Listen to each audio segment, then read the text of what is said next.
आइए देखते हैं इलेक्ट्रोकार्डियोग्राफ के बारे में, ठीक है ना। आपने ये वाला स्ट्रक्चर तो आपने हमेशा देखा होगा कि पी क्यू आर एस और टी, जो ये अपना रिप्रेजेंटेशन है ना, इसको आपने हमेशा देखा होगा कि ये क्या क्या होता है। तो चलिए आपको बताते हैं। देखिए इसका हम लोग आपको शॉर्टकट हम बताते हैं इसका, एक सेकेंड, हाँ, इसका आपको हम शॉर्टकट बताते हैं कि ये क्या है। पी क्या रिप्रेजेंट कर रहा है, क्यू आर एस क्या रिप्रेजेंट कर रहा है और टी क्या रिप्रेजेंट कर रहा है। देखिए पी के लिए क्या लिख लीजिए आप, डी ए। एक सेकेंड हम स्लाइड ऐड करते हैं अपना। पी यहाँ पे लिख लेते हैं पी वेव, यहाँ पे क्यू आर एस, यहाँ पे क्या है टी। देखिए पी क्या रिप्रेजेंट करता है, डी ए, हाँ डी ए। पी क्या रिप्रेजेंट कर रहा है, डी ए।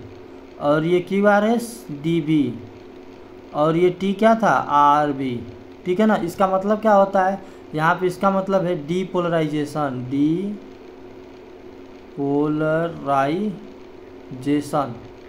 डीपोलराइजेशन ऑफ ए से आर्ट्रिया, ठीक है ना, डीपोलराइजेशन ऑफ आर्ट्रिया।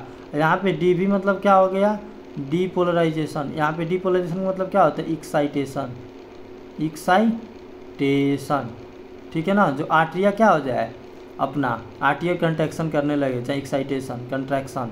अब देखिए यहाँ पे depolarization of ventricle, D A D V N R B, ventricle. और उसके बाद से यहाँ पे आर बी है, आर बी क्या है, रीपोलराइजेशन,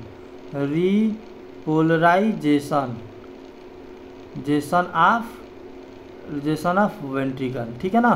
तो यहाँ पे आप स्टिक से याद कर सकते हैं, D A D V N R B, D A D V N R B, D A D V R B, D A D V R B, depolarisation of आर्टिया, depolarisation of ventricle and depolarisation of ventricle यहाँ पे हो जाता है, ठीक है ना। तो ये देख लेते हैं क्या क्या यहाँ पे लिखा गया है।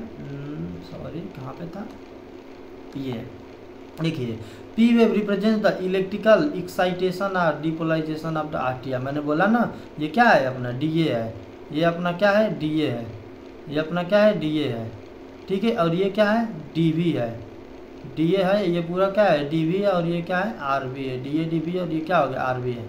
देखिए पी वेव रिप्रेजेंट कर रहा है क्या, depolarization of the atria which leads to the contraction of the both the atria, ठीक है ना। इस समय क्या होता है कि जो दोनों अपने आर्ट्रिया होते हैं वो क्या करते हैं, कंट्रैक्ट करते हैं, जिससे कि 30% जो फ्लो होता है, 30% जो फ्लो होता है ब्लड का वो वेंट्रिकल्स में बढ़ जाता है, ठीक है ना। तो यहीं पे तो leads to the contraction of the atria. अब आगे लिखा है QRS complex represent the depolarization of the ventricle which initiates the ventricle contraction and contraction starts shortly after the Q and mark the beginning of the systole।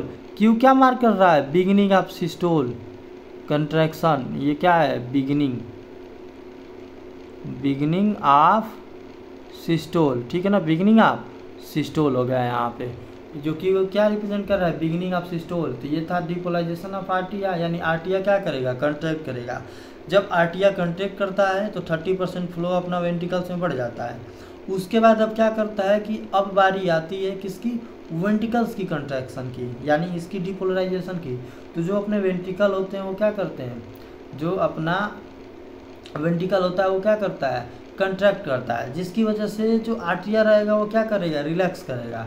समझिए, ये जब contract करेगा तो ये रिलैक्स करता है, और जब ये रिलैक्स करता है तो ये कंट्रैक्ट करता है। तो सबसे पहले डिपोलराइजेशन होता है आर्टिया का, जिसकी वजह से 30% फ्लो जो हमारे डिपोलराइजेशन होता है वेंट्रिकल्स में जो फ्लो होता है वो बढ़ जाता है। अब इसके बाद से ये क्या करते हैं, कंट्रैक्ट करते हैं, ठीक है। अब यहाँ पे जो क्यू क्या करता है कि क्या रिप्रेजेंट करता है, Q beginning of the systole. अब ये चीज़ हो गया, यहाँ पे ये डीपोलराइजेशन ऑफ आर्टिया हो गया, यहाँ पे डीपोलराइजेशन ऑफ वेंट्रिकल हो गया। अब क्या होगा, रीपोलराइजेशन ऑफ वेंट्रिकल, ठीक है ना। अब यहाँ पे जैसे कि क्या होता है ना कि जब यहाँ पे डीपोलराइजेशन अपने वेंट्रिकल का होता है तो ब्लड हमारा एरोटा से टिश्यू के पास चला जाता है। एरोटा से कहाँ चला जाएगा, टिश्यू के पास चला जाता है, ठीक है। एरोटा से टिश्यू के पास चला जाता है। उस समय दो आवाज़ें निकलती हैं, लब और दब, लब और दब। जब हमारा बाइक स्पीड वाल्व बंद होगा, जब हमारा बाइक स्पीड वाल्व जो हमारा बाइक का स्पीड वाल्व है वो बंद होगा तो लब की आवाज़ आती है, और जो सेमिलुनर वाल्व बंद होती है तो वहाँ पे डब की आवाज़ आती है। क्या आती है, डब की आवाज़ आती है अपनी, ठीक है। तो यहाँ पे देख लीजिए पी क्यू आप समझ लिए। टी देखिए, T wave represent the return of the ventricle from excited state to the normal, यानी टी क्या रिप्रेजेंट कर रहा है, repolarization of ventricle, ventricle contract किया था वो नॉर्मल अपने पोजीशन पे आ रहा है। The T wave mark the end of the systole, T wave क्या कर रहा है, रिपोलराइजेशन को मार्क कर रहा है, यानी इंड ऑफ द सिस्टोल को मार्क कर रहा है। क्यू वेव क्या कर रहा है, बिगिनिंग ऑफ द सिस्टोल, यानी क्यू बताता है बिगिनिंग ऑफ सिस्टोल, आर बताता है, टी बताता है अपना अपना अपना end of the systole. T represent करता है क्या, इंड ऑफ सिस्टोल, एक second, end of systole, end of systole को रिप्रेजेंट करता है। Obviously, by counting the number of the QRS complexes that occur in the given time period, one can determine the heartbeat rate of an individual.